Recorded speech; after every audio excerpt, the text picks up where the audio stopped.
السلام علیکم، پیس ٹاکس میں خوش آمدید ایک نئی سٹوری کے ساتھ۔ میں ہوں اتھرو برسا۔ ریاست ماں جیسی ہوتی ہے، یہ محاورہ صرف کتابی ہے، ورنہ بلوچستان میں کبھی بھی اس کو سچ ہوتا کسی نے نہیں دیکھا۔ البتہ جو بھی بلوچستان میں اقتدار کی مسرت پر بٹھایا جاتا ہے، وہ اس دورانیہ خوش کلامی کے ساتھ ریاست کو ماں، باپ اور سب کچھ بول دیتا ہے، مگر صرف اقتدار یا اداروں کی سرپرستی حاصل رہنے تک۔ ریاست کو ہمیشہ بلوچستان سے متعلق چند نیوز ویب سائٹس اور کچھ سوشل ایکٹیوسٹ سے یہ شکایت ہوتی ہے کہ وہ مثبت رپورٹنگ نہیں کرتے، باوجود اس کے کہ ایک کثیر تعداد صحافیوں کی بلوچستان میں ایسی ہے جنہیں عوام دبے لفظوں میں فرشتے یا فرشتوں کے بندے کہتے ہیں۔ انہیں وہ خبریں چھیڑنے کی اجازت نہیں جو بقول اداروں کی منفی رپورٹنگ کی فہرست میں آتی ہیں۔ ایسے صحافیوں اور ایسی خود ساختہ ہر دل عزیز سیاسی و علاقائی شخصیات بھرپور محنت کے بعد ہر قومی دن جیسے 14 اگست کو تصاویر کے لیے ماحول بناتے ہیں۔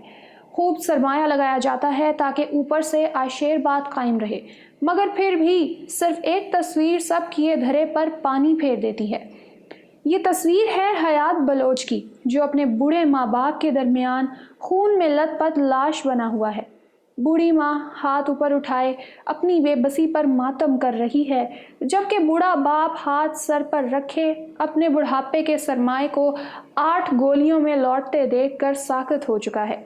حیات بلوچ کی یہ تصویر کسی بھی صورت شیئر کرنے کے قابل نہیں، نہ ہی صحافتی اقدار اس کی اجازت دیتے ہیں اور نہ ہی انسانی احساسات۔ مگر کیا لاپتہ حسام اور حزب اللہ کی بہن کے آنسوؤں پر کسی کو یقین ہوا کہ کس طرح ان کی آنکھوں کے سامنے ان کے بھائیوں کو بے رحمی سے گھسیٹ کر اٹھایا گیا؟ نہیں، بلکہ کئی ہم وطن دوستوں کو ہزاروں لاپتہ افراد کا کیس محض ایک ریاست مخالف ڈرامہ لگتا ہے، کیونکہ کسی بھی ملکی میڈیا میں ایسی کوئی خبر نہیں دکھائی جاتی۔ اس لیے ملک کے سب سے بڑے صوبے کی عوام کو سیما اور دوسری بلوچ بہنوں، بوڑھی ماؤں اور بچوں کا رونا صرف ڈرامہ لگتی ہیں۔ حیات بلوچ کے قتل کی ذمہ دار محض 8 گولیاں نہیں، جنہیں چلنے کے لیے ہی دیا گیا ہے، ورنہ پولیس جیسی فورسز کے ہوتے ہوئے سرحدوں کے محافظ شہروں میں گشت نہ کرتے، اور حیات بلوچ کی لاش صرف بلوچستان کے حالات سے بے خبری اور اداروں کے اختیارات سے متعلق شکوک و شبہات پیدا نہیں کرتا، بلکہ اس سوال کو بھی جنم دیتا ہے کہ ہر چند ماہ بعد سویلین اور فوجی حکام جو دعویٰ کرتے ہیں کہ بلوچستان سے دہشت گردی کا خاتمہ کیا گیا، مٹھی بھر دہشت گردوں کو شکست دی گئی ہے، اور ہر نئے قومی دن کے پروگراموں میں درجنوں افراد کے ساتھ فوٹو لیا جاتا ہے اور مثبت خبریں بتائی جاتی ہیں کہ ہتھیار ڈال دیے اور قومی دھارے میں شامل ہو گئے وغیرہ وغیرہ۔ تو وہ کون لوگ ہیں جو اب بھی فورسز پر حملہ کرتے ہیں اور جوابی کارروائی میں حیات مارے جاتے ہیں؟ آج حیات کے دوستوں سمیت کئی لوگ سڑکوں اور پریس کلبز کے سامنے اس حیات کے لیے انصاف کا مطالبہ کر رہے ہیں جو اپنے دوستوں کو پریس کلبز اور احتجاجوں سے دور رہنے کا مشورہ دیتا تھا، کہ یہاں احتجاج کرنے والا مشورہ دیتا تھا کہ حیات بلوچ کی موت نے ایک بار پھر ان بلوچ ماؤں کو خوف زدہ کر دیا ہے جو سمجھتی تھیں کہ اگر ان کے بچے بلوچستان سے باہر رہیں گے تو سلامت رہیں گے، مگر حیات بلوچ تو ملک کے سب سے بڑے شہر کی سب سے بڑی یونیورسٹی کا طالب علم تھا، مارا گیا اور ماں باپ کی آنکھوں کے سامنے۔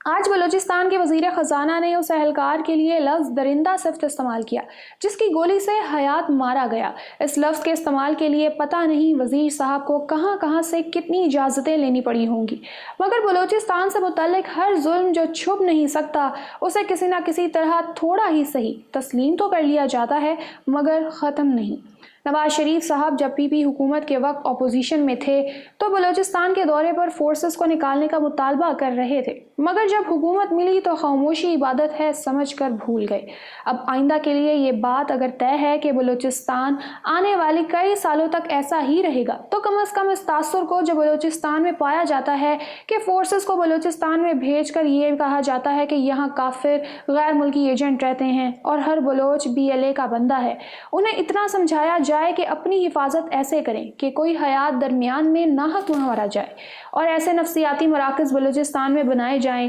جہاں لاپتہ افراد کے لواحقین اپنا علاج بھلے ہی نہ کرا سکیں مگر فورسز کے جوان تو کرا سکیں، اور بعد میں یہ نوبت نہ آئے کہ کوئی وزیر ان کے لیے درندہ صرف لفظ کا استعمال کرے۔